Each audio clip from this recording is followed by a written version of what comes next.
Hello বন্ধুরা, welcome to my channel. আমি রনিতা।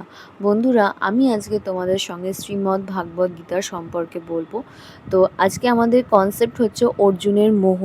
কিন্তু এই টপিক সম্পর্কে আলোচনা করার আগে আমাদের প্রত্যেকেরই শ্রীমদ্ ভাগবত গীতা সম্পর্কে কিছু কথা জেনে নেওয়া অত্যন্ত দরকার। তো আমি আর বেশি কথা বলবো না, তাহলে চলো দেরি না করে ভিডিও শুরু করে ফেলি। শ্রীমদ্ ভাগবত গীতা বা গীতা বা ভগবদ গীতা ৭০০ শ্লোকের ধর্মগ্রন্থ, তাই একে সপ্তশতী বলা হয়। এটি সংস্কৃত মহাকাব্য মহাভারতের অংশ। এটি ভীষ্ম পর্ব নামে মহাভারতের ষষ্ঠ পর্বের ২৩ থেকে ৪০টি অধ্যায়ে গঠিত। এই গ্রন্থটি খ্রিস্টপূর্ব প্রথম শতাব্দীর দ্বিতীয়ার্ধে রচিত।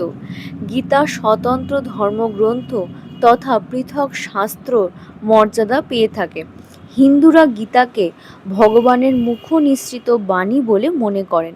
মানব ধর্ম, দর্শন ও সাহিত্যের ইতিহাসে গীতা এক বিশেষ স্থানের অধিকারী।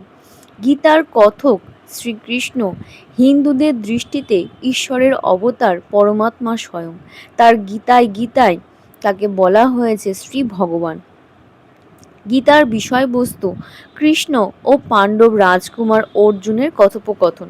কুরুক্ষেত্রের যুদ্ধর শুরুর ঠিক আগে শত্রুপক্ষে আত্মীয়, বন্ধু ও গুরুকে দেখে অর্জুন কিং কর্তব্য বিমূঢ় হয়ে পড়েছিলেন। এই সময় শ্রীকৃষ্ণ তাকে ক্ষত্রিয় যোদ্ধার ধর্ম স্মরণ করিয়ে দিয়ে এবং বিভিন্ন প্রকার যোগশাস্ত্র ও বৈদান্তিক দর্শন ব্যাখ্যা করে তাকে যুদ্ধে যেতে উৎসাহিত করেন। তাই গীতাকে বলা হয় মানব ধর্মতত্ত্বের সংক্ষিপ্ত পাঠ এবং হিন্দুদের জীবন চর্চার ব্যবহারিক পথ নির্দেশিকা।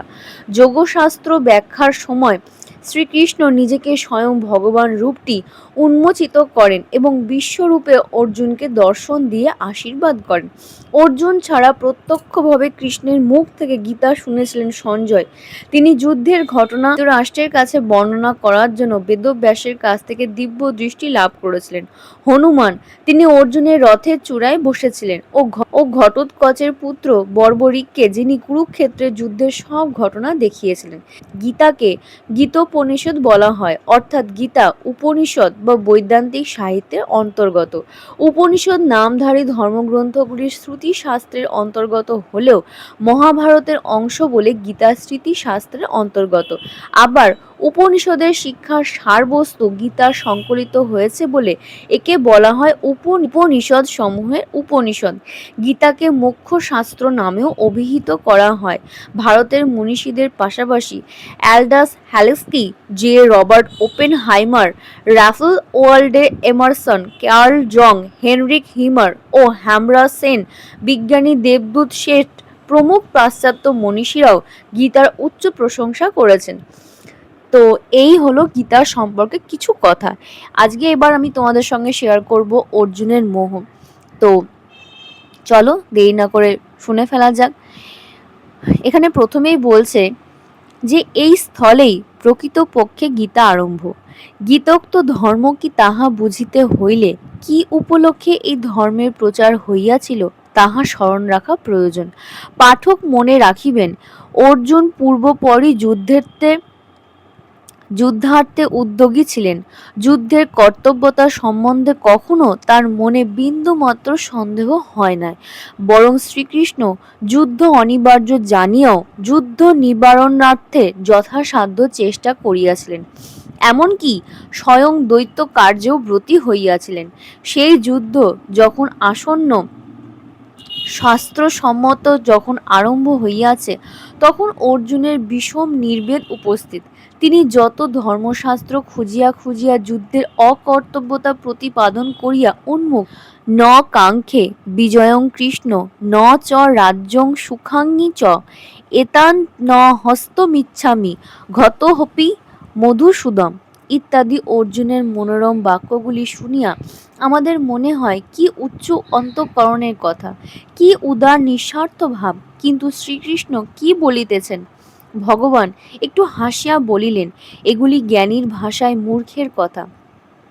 তোমার এ মোহ কোথা হইতে উপস্থিত হইল? অর্জুনের এই মোহ দূরীকরণের চেষ্টাতেই গীতা শাস্ত্রের উদ্ভব।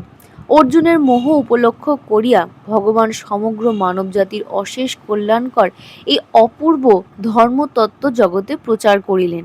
এখানে বলছে যে অহং জাতু ন আসম তৎ ন ইমোক জনাধিপাং ন ন তু অতঃপরচ সর্বে বয়ং ন ভবিষ্যামি। অর্থাৎ এই শ্লোকের বাংলা হচ্ছে, আমি পূর্বে ছিলাম না, বা আমি ছিলাম না, বা এই নৃপতিগণ ছিলেন না, এমন নহে। অর্থাৎ সকলেই ছিলাম, আর পরে আমরা সকলে থাকিব না, তাহাও নহে। অর্থাৎ পরেও সকলে থাকিব। আত্মা অবিনাশিতা পূর্বে বলা হইয়াছে। তত্ত্বজ্ঞানীরা কাহারও জন্য শোক করে না। কেন শোক করেন না? কারণ কেহ মরে না, দেহটি অনিত্য, উহাই বিনষ্ট হয়, কিন্তু আত্মা নিত্য, উহার নাশ নাই। নিত্য কিরূপ? যাহা পূর্বে ছিল, এখন আছে, পরেও থাকিবে। আমি এখন বাসুদেব রূপে আবির্ভূত, তুমি মধ্যম পাণ্ডব রূপে জন্মগ্রহণ করিয়াছ। পূর্বে আমরা অন্য রূপে ছিলাম, পরেও অন্য রূপে থাকিব। এই রূপ সকলেই। মৃত্যু অর্থাৎ দেহের নাশ। আত্মা জন্ম মরণহীন। আত্মার পক্ষে জন্ম অর্থাৎ দেহ গ্রহণ, মৃত্যু অর্থ দেহত্যাগ বা দেহান্তর প্রাপ্তি। দেহান্তর প্রাপ্তি অবস্থার পরিবর্তন মাত্র, বিনাশ নহে, তাহাই পরবর্তী শ্লোকে বলা হইয়াছে। যথা দেহিং অস্মিন দেহে কৌমারত যৌবন জরা তথা দেহান্তর প্রাপ্তি তত্র ধীরং ন মুহতি। জীবের এই দেহে বাল্য, যৌবন ও বার্ধক্য কালের গতিতে উপস্থিত হয়, তেমনি কালের গতিতে দেহান্তর প্রাপ্তিও হয়। জ্ঞানীগণ তাহাতে মোহগ্রস্ত হন না। বাল্যাবস্থার পরে যৌবন অবস্থা উপস্থিত হয়, উহা অবস্থান্তর মাত্র, এই জন্য কেহ শোক করে না। সেইরূপ এক দেহ ত্যাগ করিয়া অন্য দেহ গ্রহণও জীবাত্মার একটি অবান্তর মাত্র, সুতরাং ইহাতে শোকের কারণ নাই। জন্মান্তরবাদ এখানে মৃত্যু না বলিয়া বলা হইয়াছে, দেহান্তর প্রাপ্ত। সুতরাং মানিয়া লওয়া হইলেও মরিলেও জন্ম হয়, ইহাই জন্মান্তরবাদ।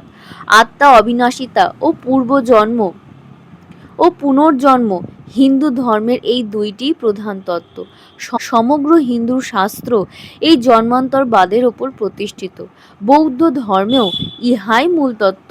খ্রিস্টীয় ধর্ম আত্মার অবিনাশতা স্বীকার করেন, কিন্তু পুনর্জন্ম স্বীকার করেন না। এখন প্রশ্ন এই, আত্মা যদি অবিনাশী, তবে দেহ নাশের পর ইহার কি গতি হয়? এই সম্বন্ধে খ্রিস্টীয় ধর্মের মত এই যে, পরমেশ্বর বিচার করিয়া জীবের প্রকৃতি ও দুষ্কৃতি অনুসারে দেহান্ত পুনর্বাণকে অনন্ত স্বর্গে ও পাপীকে অনন্ত নরকে প্রেরণ করেন। এই ধর্মমতের অনুকূলে যুক্তি বেশি কিছু নাই, বিশ্বাসই ইহার মূল ভিত্তি। কিন্তু ইহাই প্রতিকূলে প্রধান আপত্তি এই যে, ঈশ্বরের এই যে বিচার, ইহা অবিচার বলিয়াই বোধ হয়। কেননা এই সংসারে কেহই কেবল পূর্ণ বা কেবল পাপ করে না, সকলে কিছু না কিছু পূর্ণ কর্মও করে, পাপ কর্মও করে। সুতরাং যাহার জন্য অনন্ত স্বর্গবাসের ব্যবস্থা হইল, তাহার পাপের শাস্তি হইল না। পক্ষান্তরে যাহার পক্ষে অনন্ত নরকবাস লিখিত হইল, তাহার পুণ্যের পুরস্কার হইল না। এ কি অবিচার নহে? বলিতে পারো, প্রত্যেক জীবের পাপ পুণ্যের হিসেব নিকেশ করিয়া পাপ ও পুণ্যের আধিক্য অনুসারে অনন্ত নরকবাস বা স্বর্গবাসের ব্যবস্থা হয়। কিন্তু অনন্তকালের তুলনায় মানুষের এই জীবনকাল কতটুকু?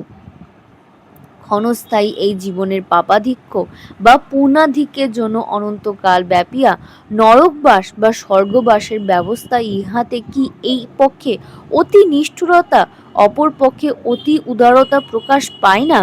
এ সম্বন্ধে হিন্দু মত এই যে, স্বর্গ বা নরক ভোগ জীবের চরম গতি নয়, যাহা হইতে জীবের উদ্ভব, সেই পরব্রহ্মে লীন হইয়া বা ভগবানকে প্রাপ্ত হইয়াই জীবের পরম প্রাপ্তি ও চরম গতি। যে পর্যন্ত জীব তাহার উপযোগী না হয়, সে পর্যন্ত তাহাকে কি কৃতকর্মানুসারে পুনঃ পুনঃ দেহ ধারণ করিয়া কর্মফল ভোগ করিতে হয়। ভোগ ভিন্ন, প্রারব্ধ কর্মের ক্ষয় হয় না। জীবের এই জন্ম মৃত্যু চক্রে পরিভ্রমণ, ইহারই নাম সংসার। এই সংসার ক্ষয় হইয়া কি রূপে জীবের ব্রহ্ম নির্বাণ বা ভগবৎ প্রাপ্তি হইতে পারে, তাহাই সমগ্র হিন্দু দর্শন ও হিন্দু শাস্ত্রের প্রতিপাদ্য বিষয়। অবশ্য হিন্দু শাস্ত্রে জীবের কৃতকর্মানুসারে স্বর্গাদি ভোগের ব্যবস্থাও আছে, কিন্তু তাহা অনন্তকালের জন্য নহে। যে কর্ম বিশেষের জন্য স্বর্গাদি লাভ হয়, সে কর্মের ফলভোগ শেষ হইলে তাহাকে আবার জন্মগ্রহণ করিতে হয়। মোক্ষ বা ভগবৎ প্রাপ্তি না হওয়া পর্যন্ত জন্মকর্মের নিবৃত্তি নাই। আজকের ভিডিওটা এই পর্যন্তই। তোমাদের আজকের ভিডিওটা কেমন লাগলো আমাকে অবশ্যই জানাবে। আর যদি তোমাদের আমার ভিডিও ভালো লেগে থাকে তাহলে অবশ্যই আমার চ্যানেল সাবস্ক্রাইব করবে, লাইক করবে, শেয়ার করবে, অনেক বেশি বেশি করে কমেন্ট করবে। আজকে এই পর্যন্তই, দেখা হচ্ছে নেক্সট ভিডিওতে।